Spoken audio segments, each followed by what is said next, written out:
What is up, everyone, and welcome back to the channel. Today we've got another episode of the coin set showcase. It's been a little while since we've done one of these, but we've picked a good set to do it with. We've got the 1970 proof set, which I believe is full of NIFC coins. None of this is circulated, and it's a bit of a farewell to the pre-decimal coinage, really. Just over 750,000 sets of these were minted. So all of these coins have the same mintage figure of 750,000. Now, I'll be honest from the get-go here, I've not done a lot of preparation on this video because the Royal Mint booklet on this one is absolutely brilliant. So I'm going to just read some of this from here when we get to each coin, because the info in that is brilliant. But let's have a quick look first, shall we? Let's do the obverse first. This is obviously the Mary Gillick first portrait of Queen Elizabeth II.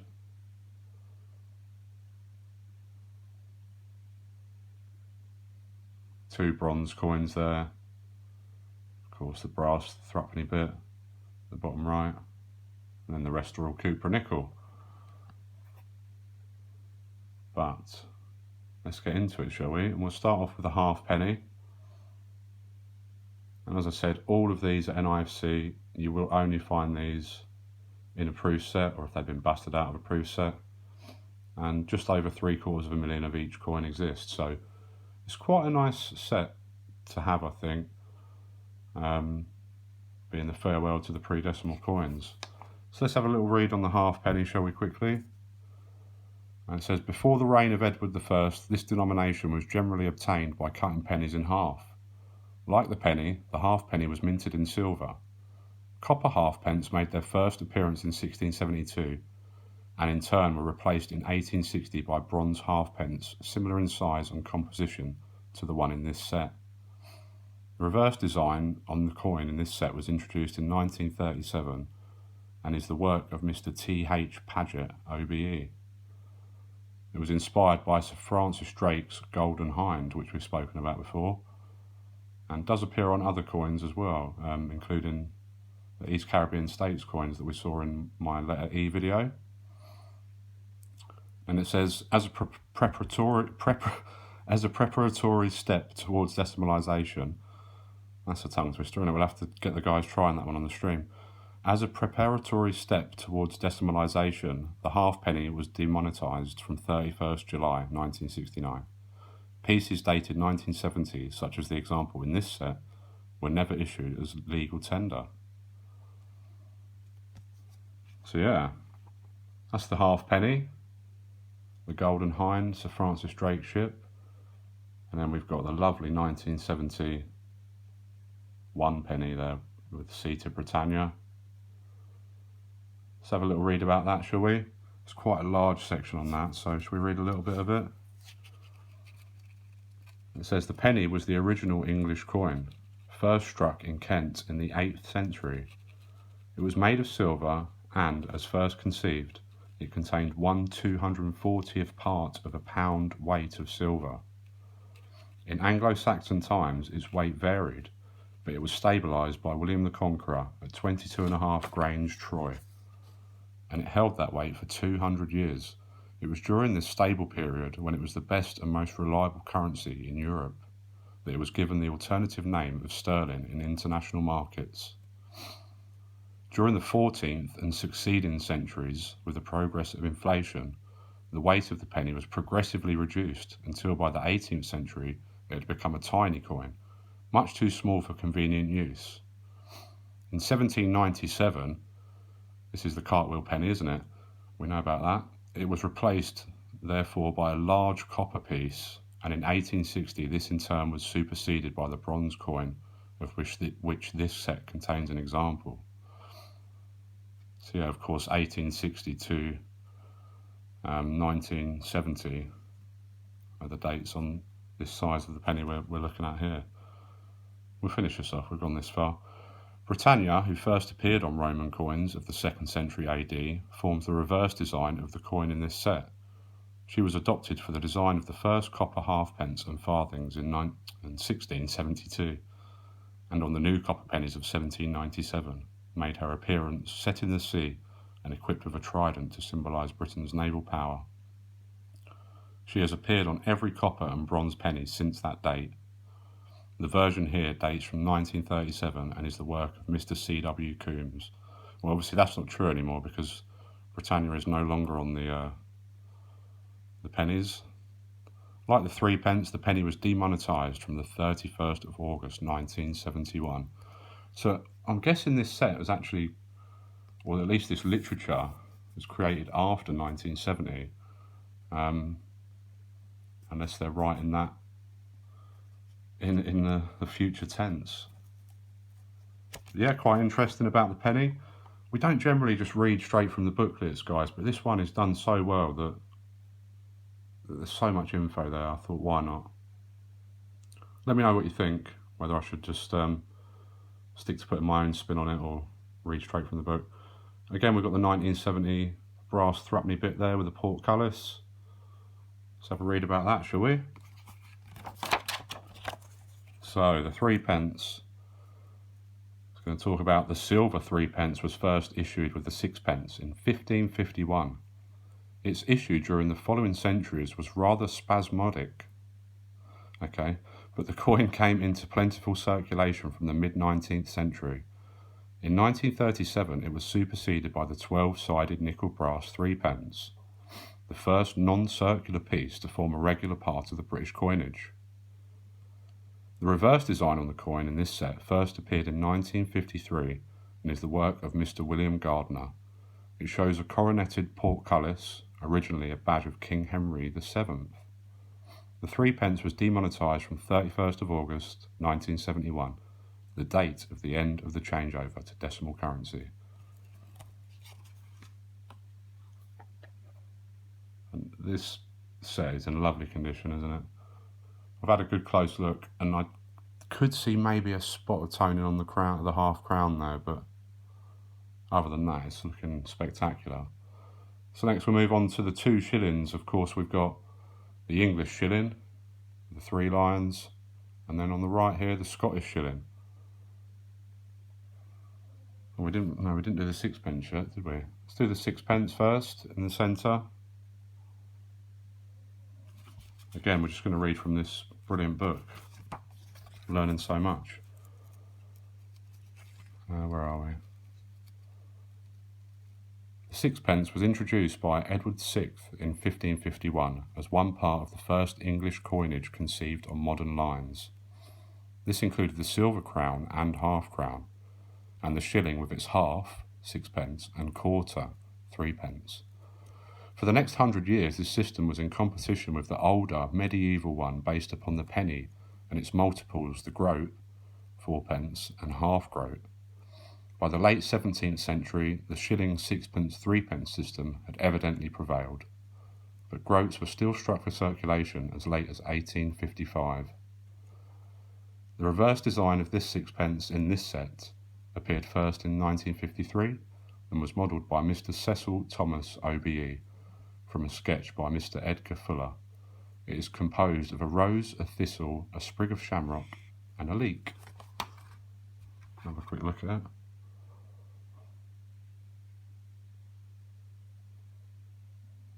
Yeah, you can see it all there, can't you? The rose at the top,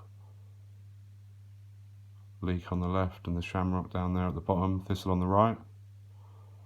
So yeah, onto the shillings that I just mentioned before, Scottish and the English. Let's have a read about those.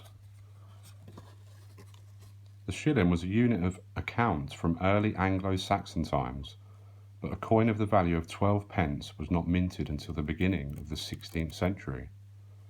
It was one of the first coins to bear a portrait of the king, Henry VII, in the realistic Renaissance manner. In this, as in its original name testoon, which means literally coin with a head on it, it was associated with similar coins, testoni and testons, struck in Italy and France in the same period. The name testoon became discredited during the period of Henry VIII's debasement of the coinage and fell into disuse soon after. The silver shilling, however, has been issued in every reign since that of Edward VI, From 1937 onwards, two reverse designs were used concurrently, one for England and the other for Scotland.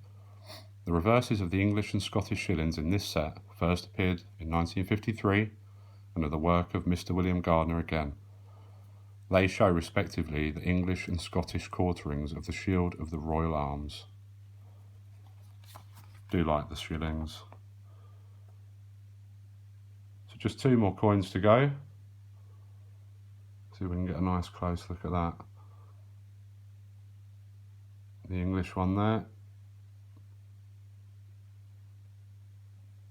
And the Scottish one. So then we've got the 2 shilling, also known as a florin, of course. Again, you can already see it there, can't you? Rose, thistle, shamrock. Let's have a read. Well, they've even titled it florin, even though on the coin itself it does actually say 2 shillings, not florin, doesn't it? So that's quite interesting. Let's see what it says. Florin. The 2 shilling piece was first issued in 1849. It was intended as a first step towards decimalisation of the currency, and early issues carried the inscription 1/10 of a pound.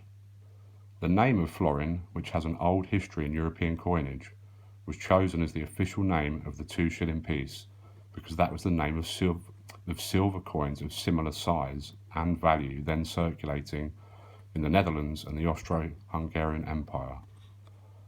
The reverse design of the coin in this set appeared first in 1953 and was modelled by Mr. Cecil Thomas OBE from a sketch by Mr. Edgar Fuller. It shows a double rose with a circlet of radiating thistles, shamrocks and leeks. Have another quick look at that then.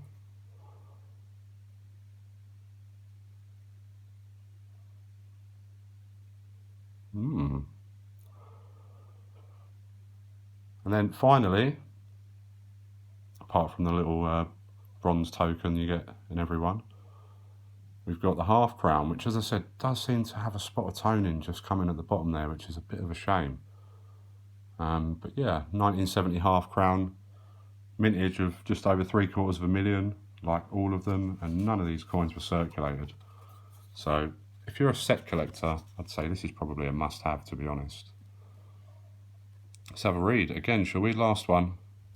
A gold coin of the value of 2 shillings and 6 pence was issued by Edward IV in 1465. This was called a quarter real. The first half crown, so called, was also a gold coin and was issued by Henry VIII in 1526. It was literally the half of the gold crown, a name then widely used in Northern Europe to denote a gold coin of a certain value and appearance, which was issued in the same year and tariffed at 5 shillings.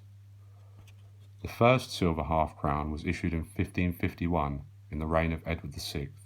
From 1601 it became a regular part of the English coinage, like the other silver denominations in this set. Its composition was changed to cupronickel in 1946. The obverse of the piece in this set, and all of the other denominations, bears the effigy of Her Majesty the Queen, designed by Mrs. Mary Gillick, OBE, and introduced in 1953.